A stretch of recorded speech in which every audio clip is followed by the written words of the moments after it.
వాళ్ళు కూడా ఎవరు ఉండొద్దు దయచేసి ప్లీజ్. ఓన్లీ ఎమ్మెల్యేస్, అధికారులు.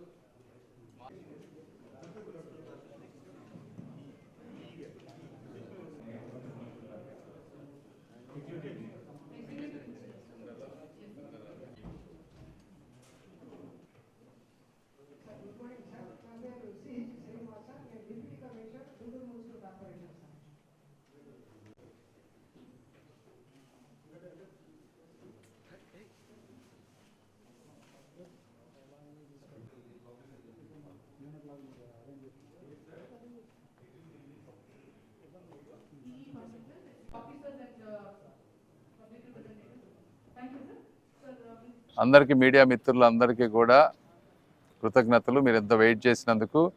ఏమి లేదు, ఈ గుంటూరు చుట్టుపక్కల ఉన్న ప్రాంతాల్లో ప్రధానమైనటువంటి సమస్యలు ఉన్నాయి. అందరూ కోరుకున్నది water, clean drinking water, under ground drainage systems, అదేవిధంగా గుంతలు పడ్డ రోడ్లు. ఇవి కాకుండా అడిషనల్ ప్రాజెక్ట్స్, పార్కులు కానీ, లేకపోతే వెజిటబుల్ కాంప్లెక్సెస్ కానీ, ఫ్రూట్ కాంప్లెక్సెస్ కానీ, ఇలా 4 కాంపోనెంట్స్గా ఓవరాల్ మేజర్ ఇష్యూస్ ఉన్నాయి. ఇవన్నీ 1 by 1 తీసుకొని వాటర్ కానీ, అండర్ గ్రౌండ్ కానీ, వీటన్నిటికీ సెంట్రల్ గవర్నమెంట్ ఫండ్స్ కొన్ని వచ్చినాయి, వరల్డ్ బ్యాంక్ ఫండ్స్ కానీ. వాళ్ళు ఇవ్వాల్సిన డబ్బులన్నీ వాళ్ళు ఇచ్చారు. స్టేట్ గవర్నమెంట్లో లాస్ట్ 5 years ఆ ఫండ్స్ డైవర్ట్ అవ్వటం వల్ల, ల్యాక్ ఆఫ్ ఫండ్స్ వల్ల, అదేవిధంగా కాంట్రాక్టర్లకి ఉన్న గవర్నమెంట్ మీద నమ్మకం లేకపోవటం వల్ల చాలా టెండర్లు ఇన్కంప్లీట్గా అయిపోయినాయి. సో వీటన్నిటినీ రివ్యూ చేసి ఎక్కడెక్కడ ఆగిపోయినాయి, దానికి ఎవరెవరు కోఆర్డినేషన్ కావాలి. తర్వాత మేము పొలిటికల్గా అధికారులు చాలామంది మంచి వాళ్ళు ఉంటారు. అధికారులు వాళ్ళకి ఏంటంటే పొలిటికల్ కంపల్సరీస్ తోటి కొన్ని వాళ్ళు కూడా చేయలేరు.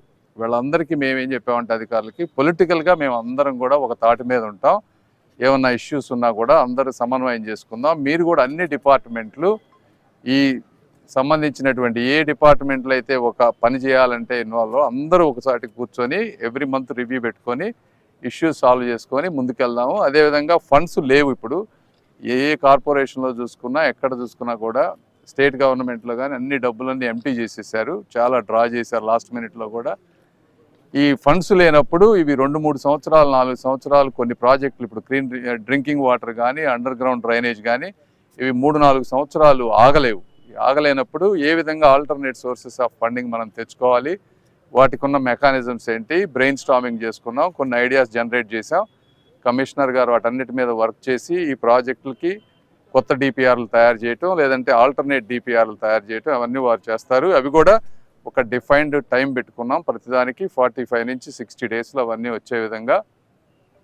తర్వాత ఇవన్నీ అయిపోయిన తర్వాత ఇంకొకటి, మాకు ఇక్కడ కౌన్సిల్ వచ్చేటప్పటికి వైఎస్ఆర్ కాంగ్రెస్ పార్టీకి సంబంధించినటువంటి మేయర్లు కానీ, లేకపోతే కౌన్సిలర్లు కానీ వీళ్ళందరూ ఉన్నారు. మేము కొన్ని చేయాలనుకున్నా కూడా ఆ పొలిటికల్ విల్లు ఇవందరూ కలవకపోతే మళ్ళీ అధికారులు ఇబ్బంది పడేటువంటి పరిస్థితి ఉంది. దాన్ని ఎలా సాల్వ్ చేయాలని అదేవిధంగా వాళ్ళతో కూడా మాట్లాడతాము. వైఎస్ఆర్ కాంగ్రెస్ పార్టీకి సంబంధించిన వ్యక్తులు అందరం కలిసి ప్రజా సమస్యల మీద, ముఖ్యంగా పేదవాళ్ళు ఇబ్బంది పడకుండా వాళ్ళకి ఎంత సాధ్యమైతే అంత తొందరగా ఎలా చేయాలనే దాని మీదే ఎంటైర్ బ్రెయిన్ స్టార్మింగ్ జరిగింది. Thank you. ఇప్పుడు స్టేట్ గవర్నమెంట్ నుంచి 400 crores రావాలి. ఇది ప్రీవియస్ ఎస్టిమేషను. కొత్త ఎస్టిమేషన్లో ఇంకా కొంచెం పెరిగే అవకాశం ఉంది. ఈ రోజున 400-500 crores డబ్బులు లేవు, ఎక్కడ అన్నీ ఎంటీ అయి ఉన్నాయి.